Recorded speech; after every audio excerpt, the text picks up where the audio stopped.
All right, welcome everybody. Come on in, take a seat. Take the first seat you find. It's not like Southwest Airlines where you avoid the middle seat. Everybody come on in. Metaphorically speaking, I guess, virtually speaking. So I want to appreciate everybody showing up, especially those who came close to the start time. That shows a commitment. Today we have a very special presentation. Nora Guerra with Freddie Mac is here, and you may not know this, but she's got a crystal ball, right? Freddie Mac is able to predict the future of real estate. She gets to hear all of the behind the curtain conversations of what's going on, and she's going to share all of those insights with you about what's the real estate market like and where's it going to go to. So with that, I'm going to turn it over to Nora and take it away. Michael, thank you so much. Well, I do want to let you guys know, I do have a little bit of a crystal ball actually, and I have been in the trenches on some really fascinating new housing policies that are coming down. And it will be, actually one of them was announced last night and I stayed up until it was announced because I was a part of formulating, I co-authored a new policy, actually, two new policies for housing, two new housing policies for Latinos in America. So I'm really proud of that. One of them was actually announced yesterday, and a new way of calculating income, new way of calculating FICO, rental score FICOs. We'll talk about that today. So with that, let's start sharing my presentation. And I always like to talk about, do I have a crystal ball? Well, maybe I do, but let me tell you, my economist definitely has a really fantastic forecast. And, it's so on target that most of the housing industry is actually, welcoming and utilizing our data. So Freddie Mac, as you all know, and for those of you that are new agents, let me explain to you who we are, who I am. How do I navigate? How do I navigate the housing market? So we are your friends on the secondary market. We don't originate loans. We are not real estate agents. We're enacted by Congress in 1970. We have been tracking interest rates. We create housing policy. You may know our redheaded friends across the river, Fannie Mae. Just kidding. They're actually really great friends of ours. We work in tandem. We are the same, yet we are very different. Today we'll talk about the difference. We basically have an entire team of economists, data analysts, and then we have keynote presenters just like myself that go across the housing industry, and we talk about what is happening in the housing industry to housing industry professionals, and why is that important? Well, I get to talk to my friends over at NAR, National Association of Realtors, and specifically Dr. Jessica Louds, who I am a huge fan of. So if those of you that want some great agent intel, follow her on LinkedIn. Please let her know Nora Guerra sent you. But she's a behavioral economist, and I'm really fascinated on how the market works, but most importantly, how the buyer works. So she loves today's presentation, and I just want to let you know it's not just for lenders, it's absolutely for real estate agents. We tend to educate the entire housing market on what is happening, how to navigate the waters, how to best originate, how to get your next borrower. A lot of our recent studies are very, very micro and macro centric. And what does that mean? That just means we're giving you the big insights that we're telling the rest of the housing industry so that you're able to originate more transactions. So let's talk about where the market is going. If any of you joined my last couple of presentations, thank you so much, Michael, for always inviting me. You'll know that we had historical numbers in 2020. I talked about the last time I was here, I talked about how we were so concerned as a housing industry at the beginning of the pandemic in 2020. Were we going to crash the housing market again? Was it going to be a negative 2020? Were we going to originate transactions? Because most of us were sheltered in place for most of the year. We were all in California. I'm national, so half the time I'm presenting across the country. We were all sheltered in place for most of 2020, as a matter of fact. But quite the opposite. Fed stepped in. They lowered the borrowing interest rate to 0. And then they came in and lowered interest rates. Two historical numbers I want you to know that in April 2015, lowest interest rate was 2.75. And that was a historical number. For those millennials that come to you and say, oh, the interest rates are so high, I'm not sure that I want to buy right now. We had interest rates at 2.75 April of last year, and it looks like they didn't close fund, record, and are making mortgage payments. So it looks like a great interest environment. Didn't work for them either, right? That might just be a great tool for you to dispel.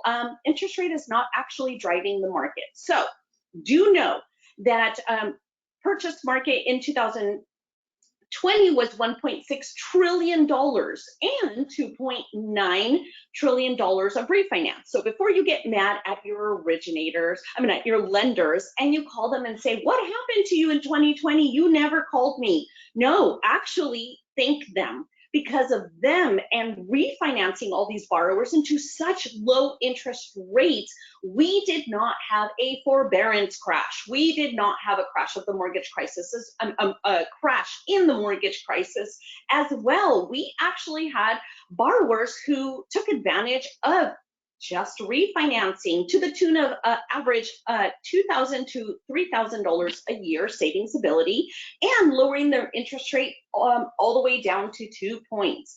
Why is that important? Well, let me tell you, a lot of these borrowers at the beginning of the pandemic applied for forbearance. They didn't know what forbearance was, what it entailed, and interestingly enough, they also thought, I'll take advantage of applying for this forbearance because I may not need to make a mortgage payment. Well, soon enough, not only did they need to make a payment, they were accruing interest. So they just realized, I'm going to refinance, I'm going to save money, and I don't need forbearance, which was a huge positive.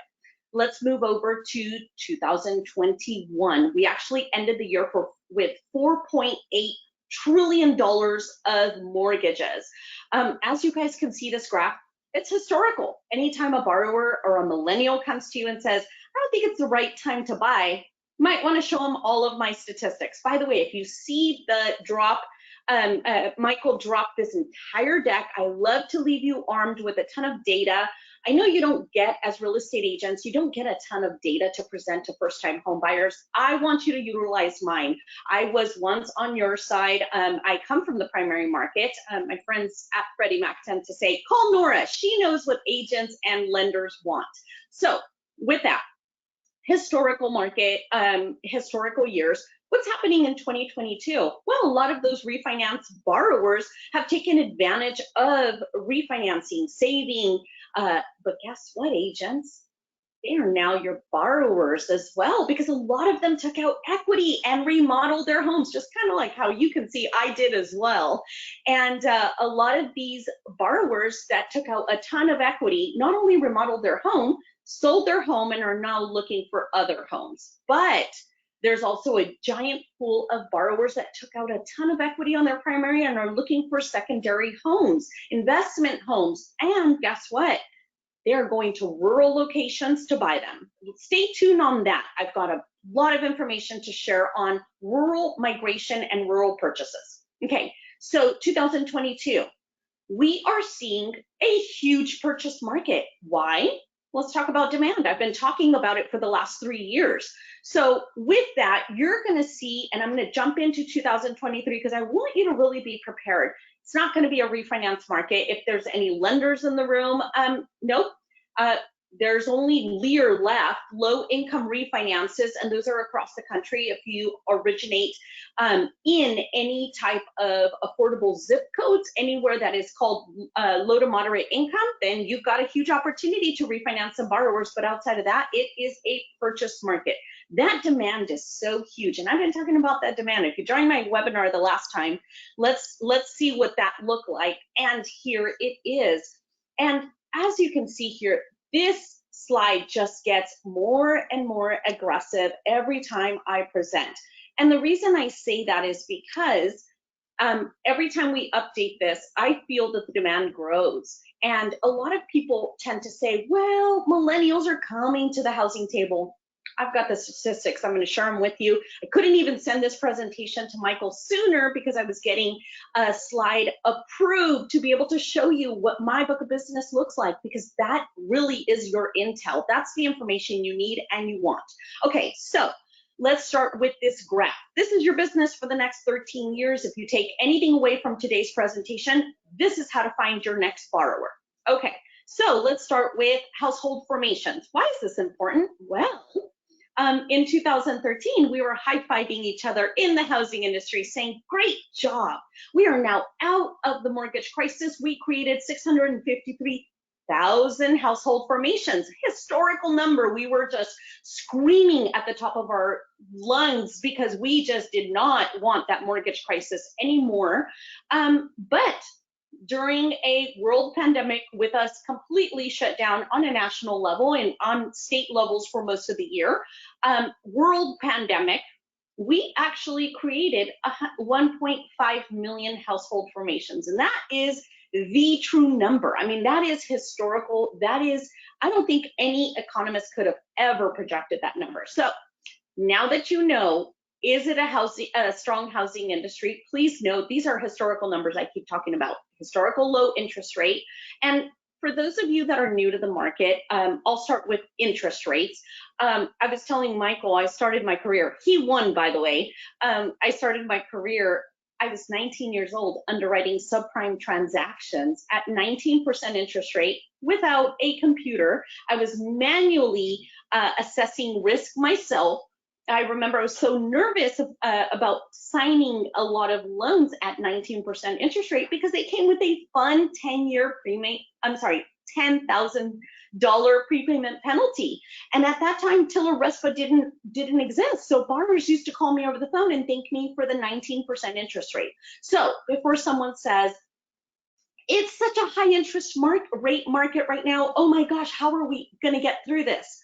Please do know, historically, it's not a high market. We actually originated loans all day long during the mortgage crisis between 6 and 7% for quite a while. So we'll get into interest rate in a minute. But with that, the next kind of like the way that millennials tend to say no, or I guess the next myth I need to dispel is millennials living with their parents. So for a very long time, the stigmata was millennials would be approached by a real estate professional or agent and say, hey, are you interested in purchasing a home? And they were like, no, thank you. I live with my parents. And we used to say, okay, no problem. Thank you so much. Let's walk away. No, let me dispel the myth really, really quickly. Less than 25% of millennials live with their parents. Why?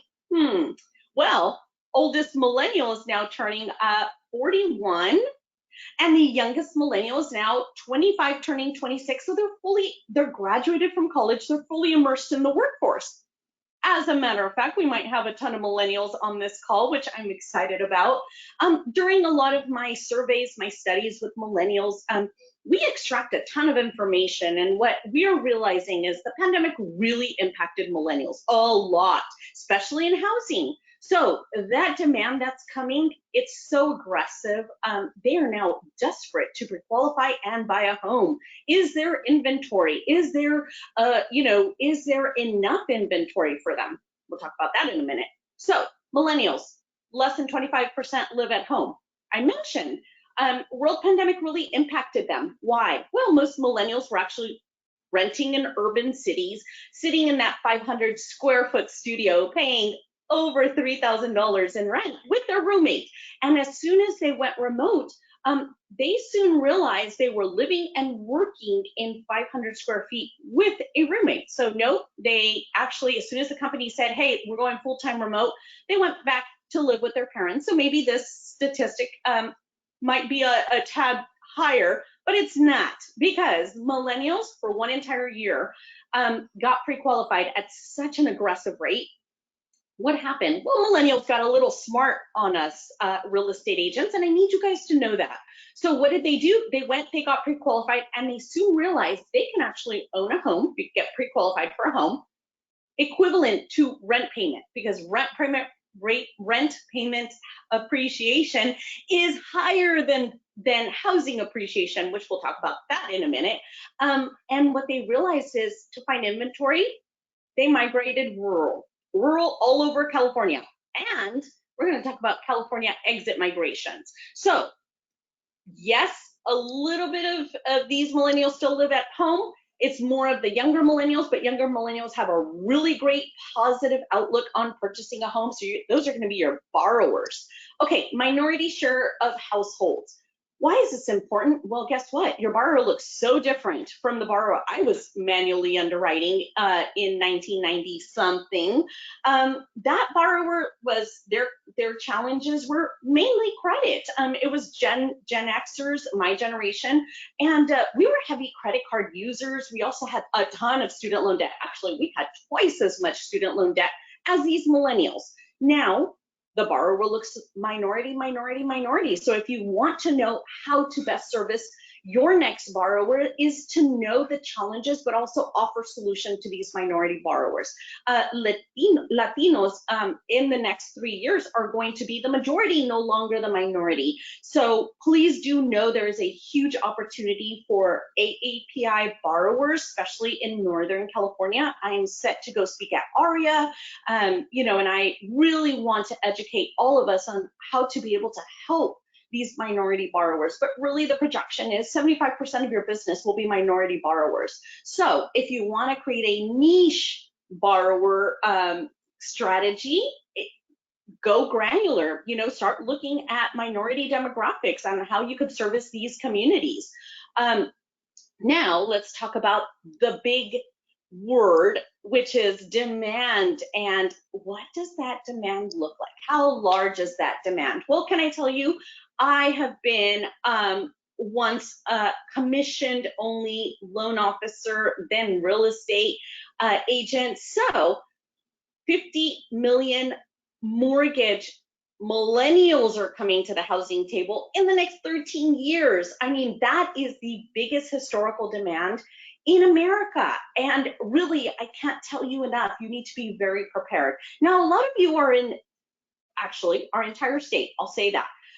Our entire state, because I know every single MSA, I know AMI limits, I know everything about this entire state because I have to know it for the nation. But a lot of you are sitting there saying, oh my gosh, it's not affordable. This is the highest we've ever seen. Actually, it is. There's historical appreciation numbers, but I do have to say there are some affordable solutions coming down. You're going to hear about them today, some of them. I'm also going to offer some product solutions. Okay, baby boomers. Pandemic really affected them. Baby boomers were sitting on some beautiful equity for a very long time, telling us industry professionals, no thank you, I don't want to downsize, no thank you, I don't want to sell. However, the pandemic had them realize equity is not important to them. Family is. So they are downsizing and they are competing with my millennials on homes. Now, a lot of you agents are going to completely agree with me because I know you're seeing it.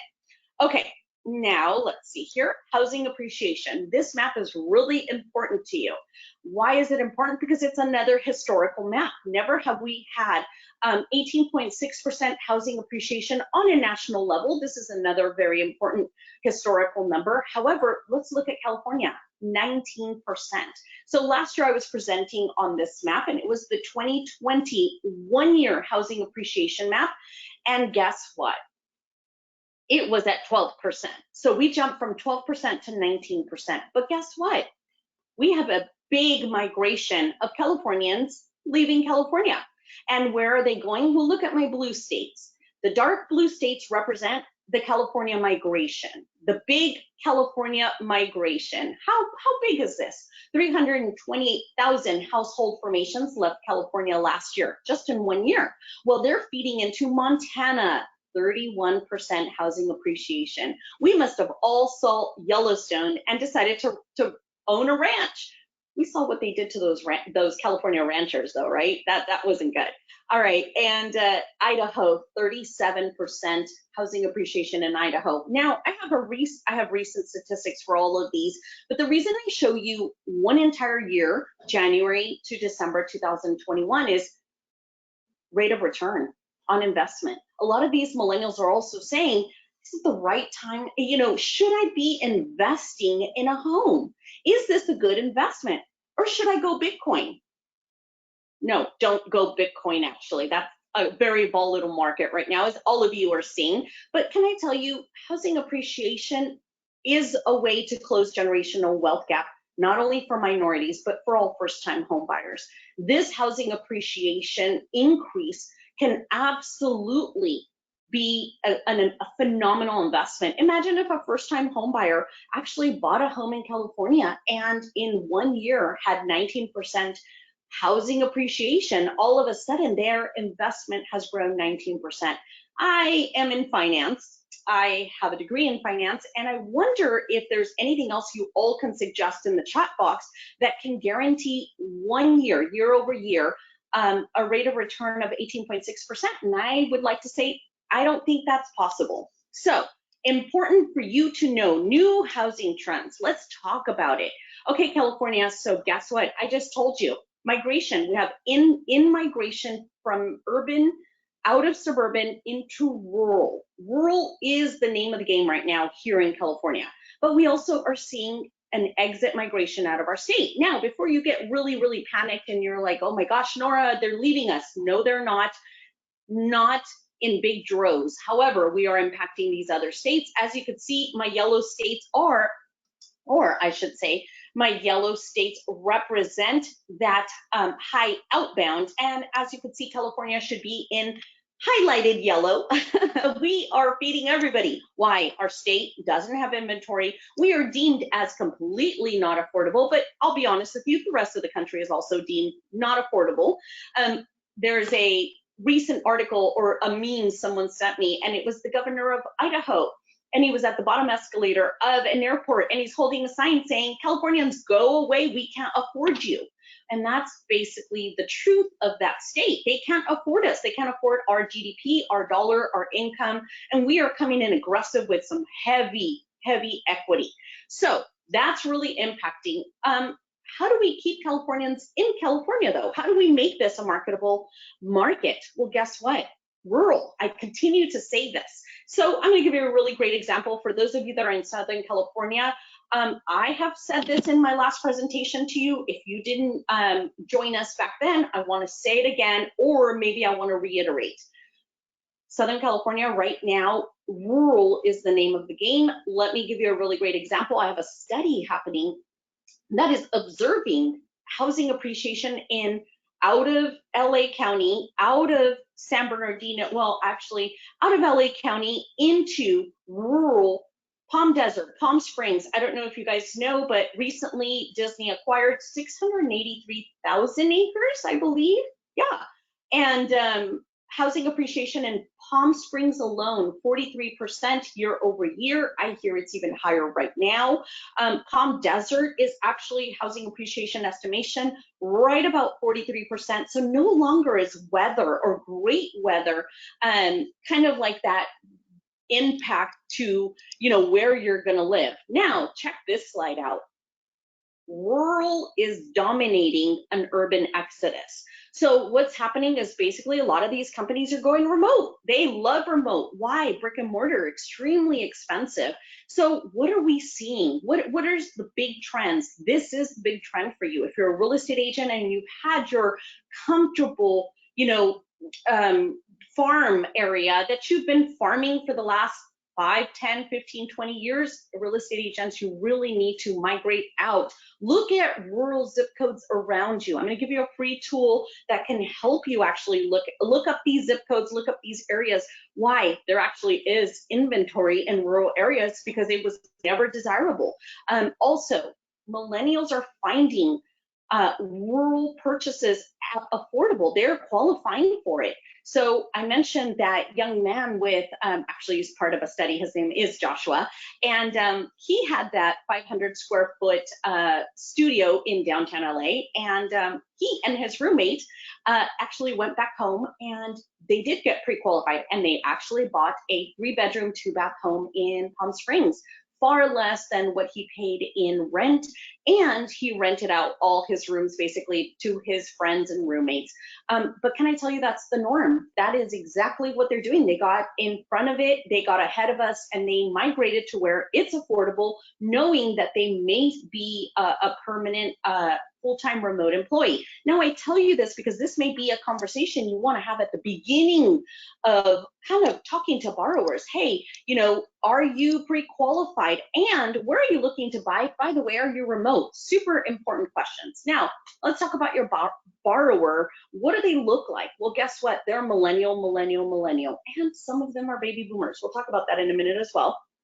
Now, I told you the demand is 71.2 years. I'm sorry, 71.2 million millennials out there. I'm sorry, let's go back. Now I'm reading my statistics. I told you the demand is 50 million millennials in the next 13 years. Now, how big is this cohort? 71.2 million out there. So as you can see, not many have bought. Many are buying though, and many are pre-qualifying now. Now, for those of you that are saying, oh my gosh, Nora, with interest rates, we now have a slower market. It's slower, but the demand's still there. It's slower now because everyone is assimilating to this interest rate. By the way, one more interest rate conversation. I heard someone mention a really great commentator in the housing industry. You're not married to the mortgage interest rate, you're married to the home. Find the home. If you qualify this year, you may not qualify next year. You might need an extra borrower to help you qualify. So that might also be a really great way for you to get through the rate objective. So again, demand doesn't go away. Just because interest rates go up, demand doesn't go away. Don't let an interest rate impede you from going out there and going outside of your farm area to rural and finding these first-time home buyers. Now I'm going to tell you where to find them in a minute as well, because I don't want you to go do a ton of guesswork. Okay, I told you the increase of first-time home buyers being minorities, upwards of 75%. I mean, I can't even tell you, this is the most diverse cohort ever. And, you know, when it comes to diversity, it comes to different challenges on credit, on down payment. So please know, we'll talk about that in a minute, but please know your borrowers can be quite diverse, and it's going to look very different than it has in the last 5 or 10 years. Actually, for those of us that have been originating 20 plus years, it's going to look quite different. I mean, we're really looking at these credit profiles in, you know, kind of like just granular, like the borrower is just so different. Their buying patterns, which are called buyer personas, are just so different. The way they spend their money, the way they earn their money, very important. And I'll talk about that because it impacts you. You guys want to know, are these borrowers even going to be able to qualify? Okay, so millennials are the most educated adult generation ever. They are so educated. Why? Well, older millennials graduated in 2009 from college, and guess what? They stepped out to a horrendous economy. We were in the middle of a mortgage crisis. So a lot of them actually stepped right back in to university, and they actually went and got higher learning degrees. They have the most higher learning degrees than any other age demographic. And with that comes more money. This generation has absolutely out-earned every other age demographic in the history of America. They are out-earning us at their own age. So what does that mean? Most of them qualify. We'll talk about mortgage-ready millennials in a quick minute, but as you can see, they are really out-earning us by a lot. Now, what's important for you to know is single women. There's a study right now. It's really amazing. It's fantastic. I can't wait for it to finally be done so that I can talk about it. I don't know if you guys know, nobody markets to single women. That was something they told us during the study. Single women are the second largest buying demographic. We keep talking about niche. Minorities might be a niche. Millennials might be a niche. How about single women? Because they are cleaning their credit, they are finding the down payment, and they are buying at an aggressive pace. And they're actually out buying men by 14%, which is a huge number. So if you are not marketing to single women, they have asked me to let you know, please market to them. They really want to buy a home. Okay, with tons of education comes student loan debt. I am going to dispel the best myths on student loan debt. Okay, So I mentioned my generation, Gen X, had heavy credit cards. We were horrendous credit card users. Someone told us to go out and get a credit card and get like a Sears credit card at 28% APR, which was the worst advice, not the best advice, worst advice someone could have gave us. So guess what? We were horrible, heavy credit card users, but we also had really, really big student loan debt. But nobody ever told us that that was going to be a barrier into homeownership. So guess what? We bought homes at around 26. I think that was the norm. 26 years old is the average of Gen Xers buying homes. But guess what? Those parents, or maybe their baby boomer parents, told them, if you told millennials, if you have student loan debt, you're not going to be able to qualify for a home. So now all millennials think that they carry student loan debt, which they don't. And a lot of millennials think, I can't buy a home because I have student loan debt. Not true at all. As a matter of fact, Freddie Mac has a really great way of calculating student loan debt. We really want to get millennials into homes. And our calculation is so great that FHA actually loved our calculation, borrowed it last year. So now FHA is calculating at the lower interest rate of student loan debt. Okay, now how big is this debt? Well, let's first talk about how many millennials really have debt, because that's another myth I need to dispel. Only 34% of millennials even carry student loan debt, not 100% of them. So please, if they come to you and they say, oh my gosh, I can't qualify as student loan debt, the first thing you're going to tell them is, let me get you in front of my lender. Let me have them pull your credit report, and let's really see what your student loan debt looks like, because you may actually not even have an issue, and that might not be the issue to get you into a mortgage. That might not be the barrier. Okay, so of that student loan debt, before you freak out, they have 500 billion in student loan debt, not 20 trillion like they make it out to be. And I love my millennials because I know you so well. I own 2 Gen Zers, no millennials, but I do have to say, I think it's a mental stigmata out there, and it's bad information. You guys, student loan debt does not impede a millennial from buying a home. Please dispel that myth right away. Now, of that, I was an underwriter. I love quantifying. I asked my economist to break this out for my real estate agents, because sometimes you guys are the front runners when someone comes and says, hey, I'm interested in buying a home, or I love this home, I'd love to qualify, but I have student loan debt. The first thing you could say is, that's awesome, let's get you pre-qualified. Okay, so how much student loan debt do they have on average? So out of the 34% that do have student loan debt, they only have 33,000. You guys, that is not aggressive. They're not carrying over $200,000 like it's made out to be. We need to dispel those myths. Okay, now, millennials make up the largest share of gig economy. And trust me, if we were in a, sorry about that. Okay. If we were in a room, the first thing I would tell you is, real estate agents, what's gig economy? And my millennials would raise our hands, which maybe they can. Millennials, if you could raise your hands virtually in the chat and tell me what gig economy is, I would love that. We'll talk about gig economy if you want to talk about it in person. Oh, I'm sorry, if you want to talk about it after my presentation, we could do Q&A. But gig economy, why is this important? Well, guess what? When I was that subprime underwriter, my Latino borrowers used to come and apply for a loan. And I remember my credit manager used to say, but they have a 9-to-5 job and they sell stuff at the swap meet. Why? What is happening, Nora? This is terrible. Well, I was a little confused, being Latina myself and being immersed in the culture. Well, they're hustlers. They have a side gig. They're self-employed as well. And guess what? Sometimes on the weekends, they make more money at the swap meet that they did in their 9-to-5. Well, back then that was frowned upon. Is their 9-to-5 in jeopardy? No, they just like to generate more money. Well, that's called gig economy now. I am happy that we've embraced it. And I get to tell my friends at Freddie Mac that create policy, gig economy is great. Why is it great? Because it's the future. We have Uber drivers. You guys, I travel the country. I just flew in. And every time I jump in an Uber, I ask, are you a baby boomer? Are you a millennial? Why do you drive? How do you like it? Tell me all about it. Why? I do so many studies with these age demographics on gig economy. I want to know everything. Why is that important to you though? Because that's how they generate income. We have these influencers on TikTok.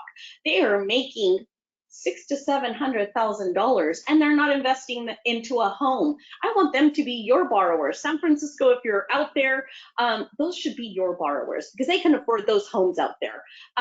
Now, we as a housing industry have not really been great at embracing gig economy, but I do have to tell you, we are now. We are listening. We are Freddie Mac, as a matter of fact, we are really wanting to be able to help you qualify these millennials. So we are changing our guidelines, or we are updating our guidelines, I should say, to be able to embrace gig economy. We understand you might have a 9 to 5, or you may be a retired baby boomer and you may be driving Uber, you may be selling stuff on Etsy, and we want to use your income, but do make sure that they're reporting it. Any income that's not reported, we just can't use. We don't want to have that type of risk out in our mortgage industry. But gig economy, here to stay. Interesting. Millennials are the biggest gig economy. They are generating money from gig economy, but so are baby boomers. If baby boomers are right there, I don't know what's happening with my generation. Gen Xers, we're just like somewhere out there working 9 to 5, probably 60 hours a week. We can't embrace gig economy as much as millennials and baby boomers. Okay, so let's talk about millennials and housing. Here's where I need your help. Why? Well, guess what? During a lot of my studies, oh my gosh, you guys, I can't tell you enough. The reason millennials are not coming to the housing tables, number one, I live with my parents. Number two, I have student loan debt. Number three, I need 20 or 30% down for a home. I was shocked. I couldn't believe it. What do you mean you need 20 or 30% down for a home? No, you don't. You can actually get into a conventional home with as low as 3%. And if they get down payment assistance, they don't actually need a down payment. However, I need your help. We need to dispel the myth out in the housing industry, and my real estate agents, you are the ones that are on the front lines, I tend to say, because these first-time home buyers come to you and say, I don't have my 20 or 30%. Now, where did they get this 20 or 30%? Their parents.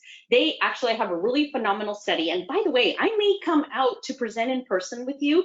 I'm going to present my recent Latino home buyer study persona, where Latino parents told millennials, you need 20%, and grandparents said, you need 30%.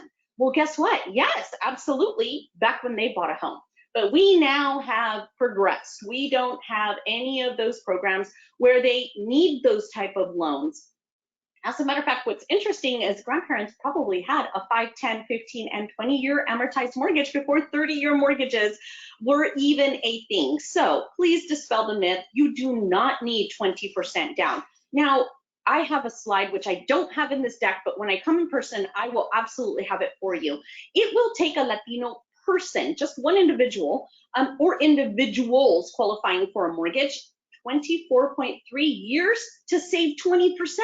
Absolutely not acceptable. We can't have that. So I need your help dispelling the myth. But it will only take them 2.4 years to save for 3% down. And you guys, most of these millennials have 401k set up, so they don't know that they could do a one-time hardship withdrawal for the down payment. Okay, let's keep it moving. I want to have enough time for Q&A. Now, here's what's interesting. Remember I mentioned sorry about that. Remember I mentioned that they are really educated, these millennials, so educated, tons of higher learning degrees. Oh my gosh, but guess what? A lot of that education did not cover, or never covered, I should say, financial literacy. They don't know the nuance of purchasing a home to post-close, to mortgage interest credit with the IRS. They don't know anything about it. And all of our studies were pretty unanimous that they need your help. They need you, the real estate agent. They don't want e-mortgages. They don't want an e-real estate agent. One millennial must have had a really bad experience and shared it with the rest of the country, because they don't want to go to that. They don't care. They need you. They need the subject matter expert that's going to hold their hand through the entire process. Now, a finding, one of our surveys said, if a real estate agent or a lender helps you, educates you, holds your hand, how many referrals would you get to them? You guys won't believe this, an average of 7. Our survey had over 2,000 people respond, and our average number was 7 referrals. Guess why? They have cousins, they have best friends that are all millennials that need the help as well. So they had a ton of names and numbers. So if you take the time and help a millennial understand the home buying process, guess what? You're gonna have a big book of business, maybe to the tune of 50 million. If there's one of you out there that really starts doing financial literacy courses or a first-time home buyer fair, you're gonna take most of the business. All right, so this is the big slide that I wanna share with you. Most people are telling me, oh my gosh, Nora, well, millennials aren't here, they're coming. No, no, no. This is a beautiful look, which we never share, into my portfolio. And the reason I want to show you 2020 and not 2021 or even year to date is because 2020 is another historical number. Guess what? 52% of my entire book of business that we purchased at Freddie Mac is millennials. 52% are millennials, and that's just 2020. I'm going to ask a question when we go to Q&A if anyone knows what my year-to-date number on that is, and it's going to scare you because these millennials are still pre-qualifying even with high interest rates. So don't let that stop you from, talking to these millennials. Now, this is a fantastic slide, and I tend to love these heat map slides. Why? Because I get to talk to you as a state. Okay, guys, guess what? Where are these millennials buying? And most of you will say, oh, it's not here in California. Yes, it is. Yes, it is. As a matter of fact, absolutely. Absolutely. Can I tell you big migration patterns up north? Guess where they're buying? Outside of Sacramento, these rural zip codes that have picked up, and I'm doing a study on them right now. I'm really researching with our analysts. Where are these zip codes outside of Sacramento, outside of San Francisco? We're seeing a giant exit migration out of San Francisco. All of these unaffordable high market areas, they're going rural. Why? A lot of these companies are going remote. California, you're in here, I believe, 3 times my brand new map. Oh, guys, oops, sorry about that. Oh, I don't know what happened. Hang on one quick second. Let's get back on track here. My big map that I'm updating on this particular slide actually shows California in 6 markets. These millennials are buying in 6 of your markets. And if you're someone who says, well, I'm just going to wait it out because it's a high interest rate market, millennials are not interested in buying, you're going to lose out on a lot of business. Okay, here's another favorite slide of mine. Now, this is an algorithm that Freddie Mac created with 13 data sets. And we said, where are these first-time homebuyer millennials? Where do they live? Where are they buying? What is happening? Well, guess what? California, you are on fire. Millennials come to California because we have universities, we have the top jobs, we also have the top pay, and that is important to these millennials. So if you are, and as you can see, guess what? San Francisco on fire, Sacramento, Fresno, Los Angeles, San Diego. I believe we have friends from San Diego here as well. Reading, all of these are huge top millennial first-time homebuyer opportunities. And you guys, I know this really helps because this really builds the strategy. Get the heat map of urban out of suburban into rural, get the heat map of where these millennials are located, and hang on a second, let me get to the next slide.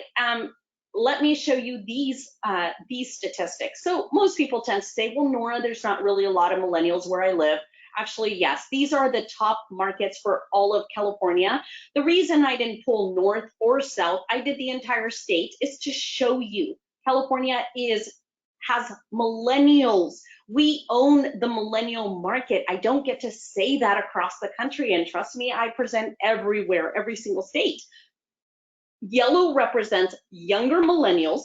Look how many younger millennials are in California. And green represents your older millennials. Now they're here, they're everywhere. And as you can see, Southern California really has a ton of them. But can I say San Francisco, Sacramento, you also do too.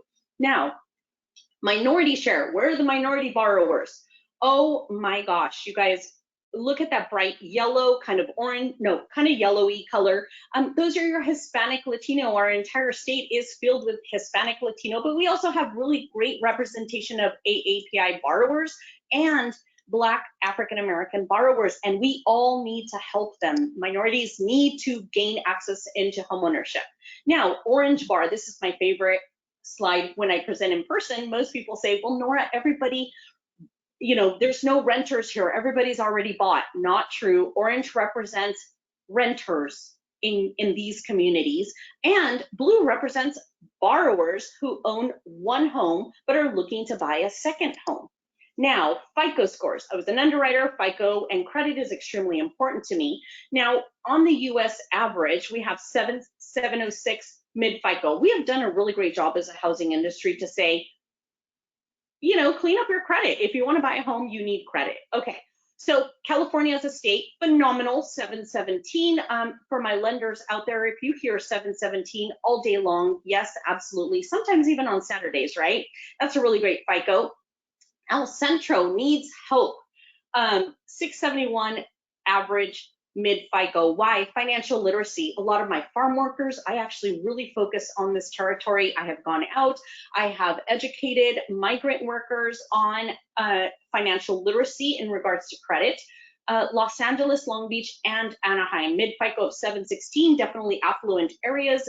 Lots of financial literacy there. Riverside, 683. We saw a lot of migrations out of Los Angeles County into San Bernardino and Riverside for the last 7-8 years, and FICO scores drop, which is very surprising. However, still doable. My lenders would say this is a fantastic score all day long. San Diego, Chula Vista, Carlsbad, 722 mid FICO. So again, FICO looks fantastic in California. Can I tell you, I just flew in from Atlanta, Georgia. That was not my conversation out there. Okay. Let's get you some positive solutions. Here's an affordable product. And before everyone screams at me and says, absolutely, Nora, not in California, most of our originations and loans that I've purchased on Home Possible come out of California. So 3% down. This does not need to be a first-time home buyer, which I love that. However, this is your rural product. Why? Because you have a really low MI option on this. That's the beauty of this product. This is truly what's called an affordable product. And before everybody gets mad at me and says, but Nora, no one qualifies. Well, I do have to say, I want to thank you all for writing to your senator and Congress in Washington, D.C., and telling them that they needed to increase the AMI limits. They got your letter and they wanted me to tell you, because I do report to DC. They wanted to thank you because the AMI limits are now increased. Yay. And those are historical numbers too, by the way. And now a ton of zip codes qualify for financing. But remember, I told you this product is for rural purchases. And remember, 11.9% rural increase in 2021. So yes, California, we can use this product. I want you to really work with a lender that utilizes this product. By the way, I'll say it again, do not need to be a first-time home buyer. Now, here are the specs. Purchase, no cash out. During Q&A, I don't do scenarios, so don't give me scenarios. I have a really fantastic number for you to call if you're wondering, can your borrower qualify for this, okay? However, 1 to 4 units, attached, detached, PUD, condo, low MI option. That's why you want to use this, because you can have that lower payment. FHA is a fantastic product. I never upsell from FHA. It was needed. It was the affordable product during a mortgage crisis. But we're not in a mortgage crisis. We're actually in a thriving industry, and I gave you historical numbers today, which means you can go 3% conventional for borrowers, and minority borrowers really need that because they need to build generational wealth. Why? FHA, MI for the life of the loan. Okay, so 80% median income limits. Now, you don't want to go everywhere and find these AMI limits. You also don't want to go everywhere and talk to you and blow up your title company and say, oh my gosh, my friend Nora at Freddie Mac says I now need to go rural.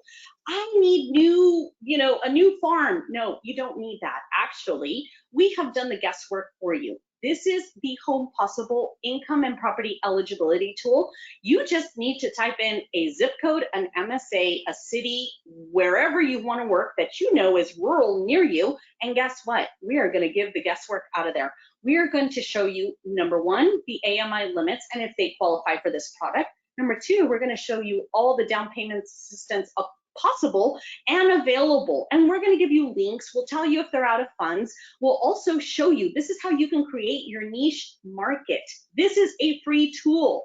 When I talked to my friends at Freddie Mac that actually govern this tool, what they told me is more borrowers use this than lenders. More real estate agents use this than lenders, which is fascinating. I couldn't understand that. But guess what? Borrowers are receiving MLS listings. They're plugging this address into this tool and they are realizing, yeah, I qualify for this product, and sure, I'll be able to qualify for down payment assistance if I need it, but they really want to purchase in rural areas. Number one, it's more affordable, and number two, they can use this product and the payment is much lower because of the MI. Now, for the rest of us in California who are now at 19% housing appreciation, I have another beautiful product for you. 3% down, true first-time home buyer program. 3% down all day long, does not have the low MI option, no income and geography restrictions. You just, let me put it to you this way. In the words of Jim Peranto, our head of training at Freddie Mac, Elon Musk can qualify for this loan. So, no income and geography restrictions. The rest of California, you can use it. Now, I want financial literacy to be the name of the game. I want you guys to do first-time home buyer courses all across the state because I need your help. We need to get these millennials into the homes. I need them to give you 7 referrals, agents. So, Credit Smart. Number one, 2 ways to utilize this program. You can get Freddie Mac Credit Smart certified. That live link, it's in your drop-in. Michael will tell you as soon as I come back on camera and stop sharing my deck. You just have to double click on that and register. I do have to say I don't have access to it. I don't run the program. So you need to make sure that you go into this deck and you double click, you register. What happens? We send you PowerPoint presentations. We set you up to become a certified trainer. And guess what? You can start, partnering up with a really great lender and going out and doing a ton of home buyer fairs. I think that's the way that people are really, agents are getting a huge book of business right now because there's so many borrowers that have the need for financial literacy. Now, you can get certified in English and in Spanish, or you can send them to this website as well. And we have financial literacy credit translated in 6 languages. No excuses, 6 languages, 12 modules. We tell them everything about credit. They can clean their own credit. One last thing, I love to tell agents and lenders, please do not ever give financial advice. Do not say that you are translating a document for anybody. A lot of our industry peers got in trouble in 2009 for giving free legal advice. Don't do that. FHFA, Freddie Mac, and Fannie Mae has translated over 600 legal documents. We have translated over 1,000 mortgage jargon, and we have it in 6 languages. Save this link. See that big giant link I put for you? Double click it, save it onto your favorites. And with that, I have to say thank you so much for inviting me back, having me present. And Michael, if you want to open it up for Q&A, I will stop sharing my screen and we can answer some questions if we have a couple of minutes. I think we've got a couple minutes, right? I was talking really fast. I want to get to Q&A. Right, that's fine. We have as much time as they're willing to stay and you're willing to stay. How about that? So Well, the questions, would you like me to, I can read them. Give me some questions. All right, young folks need to understand how to save. It doesn't have to be hundreds per week. I think that falls into a comment more than a question, but. I love it. Thank you. Yes, whoever put that in there, you're absolutely right. And can I tell you, if we in tandem as a housing industry, something I didn't mention. So you guys, not only do I present to housing industry professional recently in my spare time, which I have none, I present at universities. I was just at U of H last week. I was at University of Maryland, UCLA, USC, Berkeley. I was at UC Davis doing financial literacy for graduates. These young graduates are coming in with these, someone was telling me, these huge sign-on bonuses. They're going to be earning a ton of money, yet they don't know how to invest their money. So this is where your opportunity is, especially because I was at UC Davis and there's a ton of these graduates. So if you're near there or near Berkeley or any of the universities, if you start doing home buyer fairs there, you guys, I kid you not, these people are in need of it. The parents are super supportive. You might just get a big book of business from there. Cool, thank you. Will mortgage rates continue going up? Ooh, do I have that crystal ball? Okay, guys, to be I honest, promised a crystal ball, remember? yeah. My Freddie Mac crystal ball. Well, we monitor the rates. I mean, to be honest, the feds have been telling us, what shocks me is when I talk in person or I do an in-person presentation and an industry professional will say, oh my God, what happened? The interest rates. Well, the feds have been telling us for the last year, they're going to raise interest rates. They told us, they warned us, they gave us the soft, here you go. And then they gave us the, okay, get ready. And then they gave it to us. And you guys, did you see how quickly that interest rate market really went up, those interest rates? Well, I don't have an actual forecast on interest rates because they've just said, work with what you have now. I do have to say, I'm going to go back to that comment I heard someone say, which I've been through this market. Michael, you and I talked about interest rates. You're not married to the interest rate. Now, for those of you that say, oh my gosh, Nora, but they don't qualify at this interest rate, I agree with you, and I understand that. Can we possibly find a co-signer or someone to help them qualify now? What I am telling millennials is you got to get pre-qualified now or you will not qualify next year. That's the conversation we're having at Freddie Mac.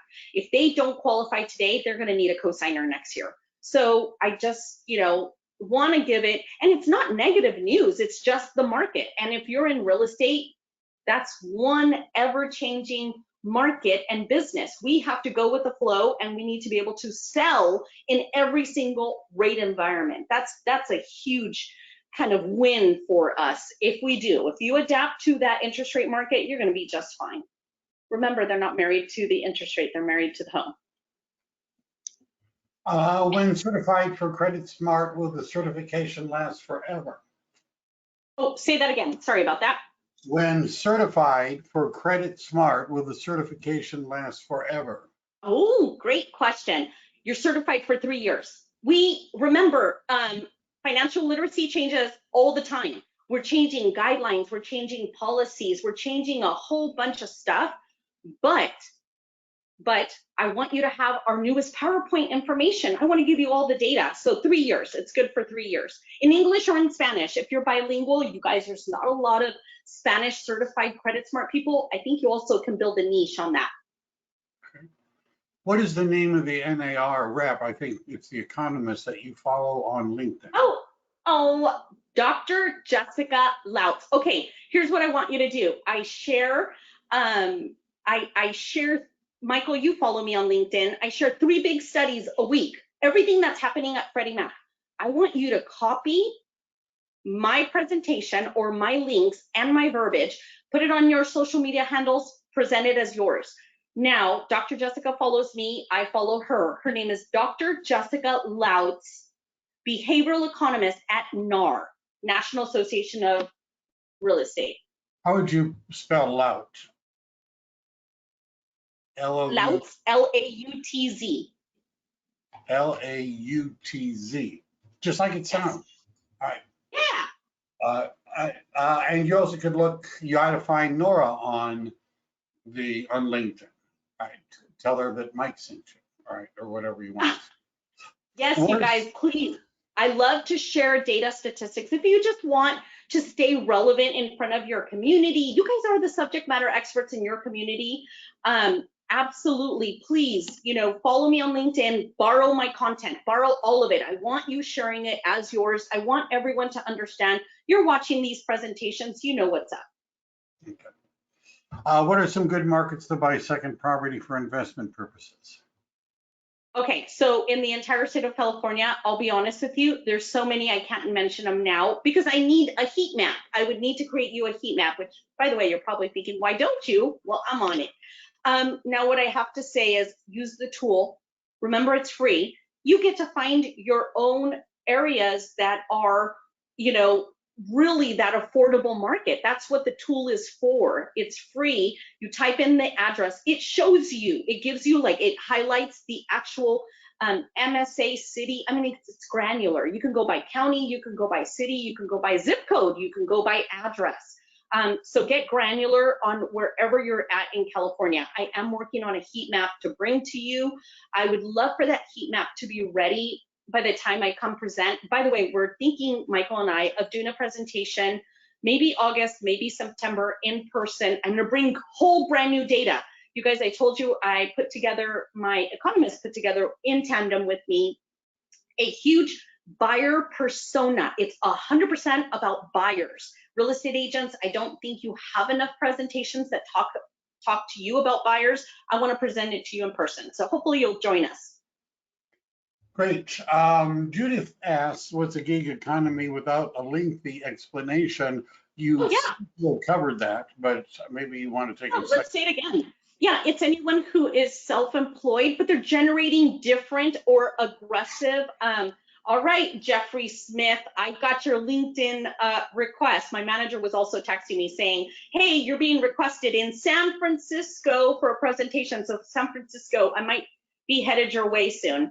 All right, so gig economy, self-employed, Uber drivers, DoorDash drivers, anyone who's generating income through a third-party service, or they themselves are consultants. Great example, my dad's a civil structural engineer for City of Los Angeles for 36 years.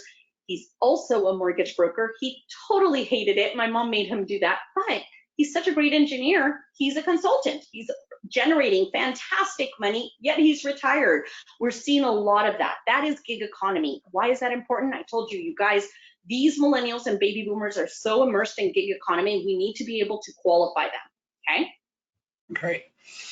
Thank you for that. Janice says simply, this is fantastic, exclamation mark. So, and oh, awesome. I love this group. You guys, when I present to you, I feel like I'm home, which I am right now. I'm headed out. I was telling Michael, I'm headed out to Salt Lake, Denver, Utah, and Vegas next week. So 5 presentations, 4 states.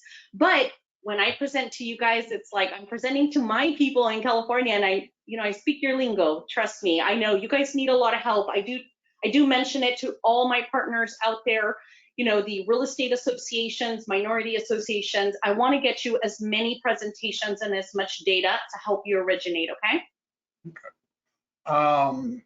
So this is a Judith question. Would the next couple of years be as good a time to sell as the last 1.5? Okay, so let's talk about that. Well, according to these housing appreciation maps, the answer immediately is yes, because appreciation the demand is so there. The demand is so there. If they're selling and not buying, they're just really raking it in. But can I tell you, I don't know what that looks like when they're selling and then they have to buy at that aggressive appreciation as well. So it's definitely a seller's market. It's definitely, we don't have enough inventory. We just don't. So the answer immediately is yeah. And you know what? You can show your sellers that housing appreciation map, and it speaks for itself, to be honest. Historical numbers, absolutely.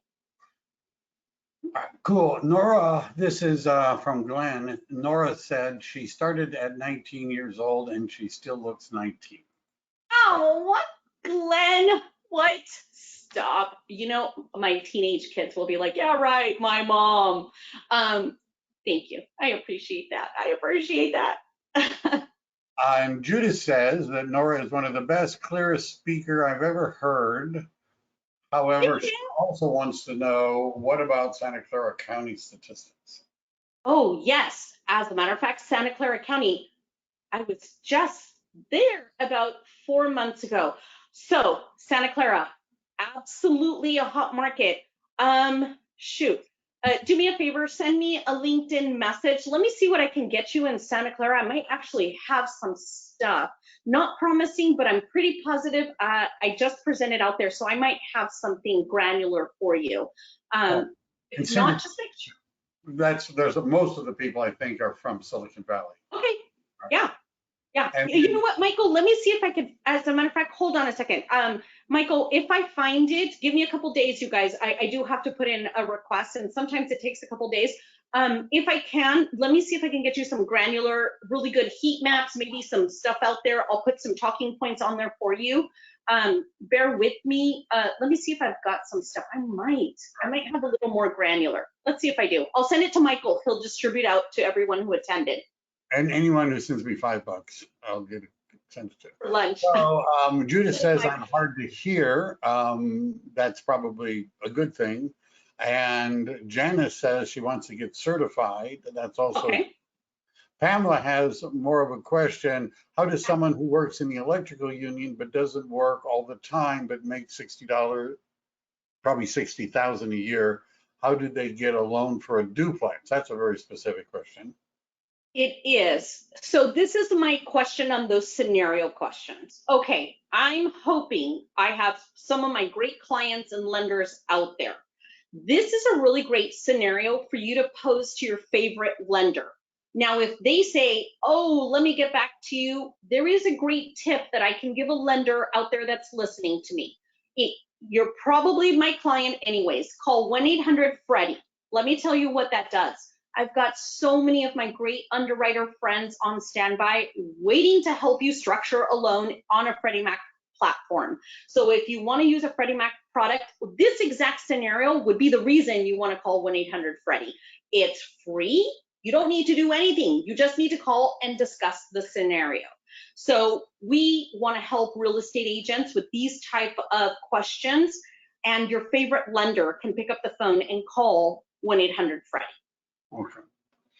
Jeffrey said, ha, you got it. I assume that's regarding the presentation. Jeffrey, talk to me, because when Nora comes, Jeffrey's works with me, and we could coordinate that. Okay. Monica says, gracias. Oh, de nada, Monica. And Helma says, good job to me because I brought you. That's why I did that. Michael, I think you found me virtually in 2020. I was presenting, was it to Keller Williams? The one that I heard you at? Yeah. No, you were at the TRG people down in Southern California. Right, yeah. Right, and that's where I saw it. And then from there, I saw that you had been at NAREP, and then I reached out to you on LinkedIn, and that's right. The rest is history. We're partners now. Janice wants you to come to Reno or Tahoe. Can I go too? That's all I would like to know. Oh my gosh. Can I tell you, Janice, I was in Reno 3 times in 2019. It is one of my biggest, hottest markets right now. I might be in Reno before the end of the year. Reach out to me on LinkedIn. I'll make sure that you're invited if I'm out there. You guys, by the way, I have a good 60 topics to talk on. So today's presentation is just for you. It's tailored just for you. It's tailored just for this market. Don't ever think if you see me or hear me at another presentation that I, recycle. Nope, not at all. We have so much data we want to share. I want you to listen in or be able to see these presentations. Karina wants to get a copy of the slides. They're in the handouts on the side. I also pasted a Google Drive link, and if neither of those work, well then I guess it's not really your day, but you could reach out to Nora on LinkedIn and ask for them, or send me an email, and I'd be happy to send you a copy of the slides. Blanca says, awesome information. Sarah wants to know if they could share the slides with clients. Absolutely, that's what I want you to do. I want you to just turn around and say, my friend Nora at Freddie Mac just shared this with me. She educated me on this. I need to show this to you. This is what the GSCs are saying. Absolutely, you guys, this is what I want. I want to arm you with data. Sometimes these millennials need to hear the data. They don't want to hear the word. They don't want to hear our experience or our expertise. A lot of us can say, oh my gosh, I've been an underwriter, a funder, I've been this. No, they want data. Millennials love data. I love data. Data nerd. I just educated you guys. Turn around and share them with your first-time home buyer, especially those objectives. Remember, dispel the myths. No, you don't need 20% down. Yes, you can buy in rural. It's okay if you live with your parents. It's okay if you have student loan debt. I want you to get into the house. Who will be a first-time home buyer in Sonoma County? Pamela asked. Do you need a list of names, or is this probably a general question? Huh? I know, you guys, I wish I had that granular data. I don't, I wish I did, but what I do have to say is Sonoma County, a ton of Latinos are out there if you're looking for minority, ton of millennials, a ton of techies are out there. I'm seeing a lot of tech employment out there. I'm also seeing, oh my God, a lot of self-employed borrowers. So if you're looking at how to get niche, niche borrowers, just remember what is in your community. And Sonoma tech. I do have to say that I've seen a ton of tech statistics out of there. So that might be. Nirmita asks, there are 3 options for Credit Smart. Which one should I sign up for? Coach. And Sarah has I think, a very interesting question. Nora, are you a blonde in LinkedIn, affordable lending manager at Freddie Mac in Whittier? Yes, I am a blonde in LinkedIn. You guys, my hair's pulled back. You can't really see it right now. Or maybe those are I need to get to my hairdresser conversations. But yes, that would be me. Natural, not so much. This is natural. Yes, I'm not a blonde on LinkedIn. So Dee says, great presentation. Blanca says, some presentation. Claudia says, great presentation. Oh my gosh, I love this group. I'm coming back for sure. Marlene, wait till you see him in person. Marlene says, thank you. Jody says, thank you. She'll call you soon. Jody's a loan agent with Golden One. Oh, Janet says, yes, come up, Michael. That's then we have a question. Have you been to NAREB, and are you going in August? You guys, I love my NAREB partners. They're so amazing. Can I tell you, I have 4 conferences conflicting, but my friends from Freddie Mac, actually my really great peers and colleagues are going out there, and my best colleague will be there. I'm not going to be there. I have 4 other conferences that I got booked for back to back in August. And as a matter of fact, my boss is pinging me right this second saying he wants me in San Francisco the first week of August, which is right around the conference. I'm not going to be there, but can I tell you, NAREB is a phenomenal affiliate organization. They do such great work. Their homebuyer fairs are some of my favorite. I also am a keynote speaker for NAREP, National Association of Hispanic Real Estate Professionals. I speak at their conference every single year since 2009. I just came in from Houston. I spoke at U of H for NAREP as well. I'm across the country speaking for all these organizations. ARIA, if you're out there, anyone from ARIA, oh my gosh, my favorite folks are over in ARIA, the nicest people ever. As agents, can I tell you, affiliating yourself with these minority groups gives you so much insight to their statistics. By the way, we provide them with statistics. So if you're looking, for statistics, look at mine first, but then we get it to them as well. We share it with them. And that means you're ahead of the game. So you guys have this info. Stanley asked, what inbound states mean? Oh yeah. So inbound are those big blue states that are receiving the Californians. Yeah, outbound means they're exiting. Inbound means they are receiving the influx of, we'll call them, migration migration buyers, not first-time home buyers. Some of them are, but it's mostly buyers. Helma wants to know, is this program only for California, and are similar programs in other states? No, you guys, I cover the nation. These are national products across the entire housing industry, across the nation, everywhere. Yep. And let's see, in terms of rural around Silicon Valley, what do you recommend? I'm not sure what areas. I don't know what the question is really. So listen, if you do want to get granular, just go to the tool, type in Silicon Valley, like that's it. It'll actually give you the highlight and it'll show you, and you'll be so familiar with these zip codes or cities that pop up. That will show you the rural map of where to kind of like start looking at building your new business or expanding your business. Don't leave your farm area, just, widen the farm area, if that makes sense. So Sharon wants to know about the inbound and outbound, if it's only California. I think that was just an example, but. So the bigger outbound is 100% California. We're also seeing Washington State. We're also seeing New York, the small little unaffordable states on the East Coast. But I'll tell you, it's not as aggressive and as big as California. We are feeding these states, these Midwest states. And I think the last comment is from Helma, and it's wow. So I guess I will second that. All right. Well, I think we've satisfied them as much as possible. It's like throwing peanuts at a hungry elephant. Oh, no. My best friends are always from California.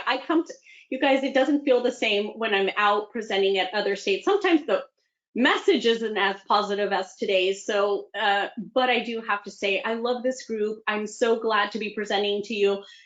Please, know Freddie Mac cares. We are out there creating policy. I think I mentioned to you guys, I'm working on equitable housing right now, co-authored 2 Latino initiatives in the housing industry.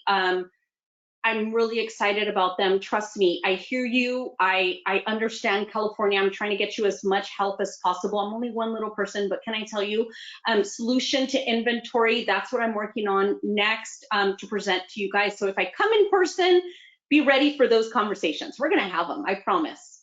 We'll deal with the big stuff. Somebody's asking for you to share the tool link again. It's in the PowerPoint presentation, which is included in the handouts. Plus, I pasted in a direct Google Drive link in the chat. And if you download it, that's how it was shared, right? And so seeing it on the screen isn't as useful as clicking on the PDF, because it's probably a hyperlink. It looked like one. It'll take you right there. So download it. If none of that works, send me an email or reach out to Nora. And are you going to be going to Tampa anytime soon? That's another. No, I'm actually in Marco Island. I hear it's big affluent area in August, 3rd week of August at Marco Island. I think that's right outside of Miami. I need to go to Tampa though. You guys, I know Tampa, you need me, I need you. I haven't presented in Tampa in about a year. I left Orlando in February. Lots of really great information for Orlando positive. Florida, you're a hot market. I really need to be in Florida. So yes, I would love to go out there. I need to. There's a lot of organizations that are asking me to speak out there, and I really need to get to Florida. So stay tuned. If you follow me on LinkedIn, my assistant does a really great job of publishing where I'm going to be presenting. And we're gonna call an end to this. Thank you again, Nora. This won't be the last time. Wasn't the first time. Won't be the last time. Next time, in person, right? I would love that. And it'll still be broadcast for those of you that aren't local. And if you're in my group and you wanted to arrange something, let us know, because we could work out something. There, San Diego, Los Angeles, San Francisco area, that sort of thing. All right. Awesome. Thank you guys so very much.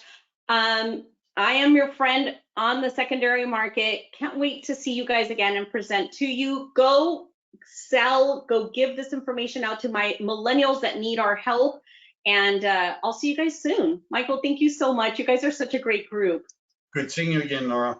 Bye. All right. Take care, everyone. Bye.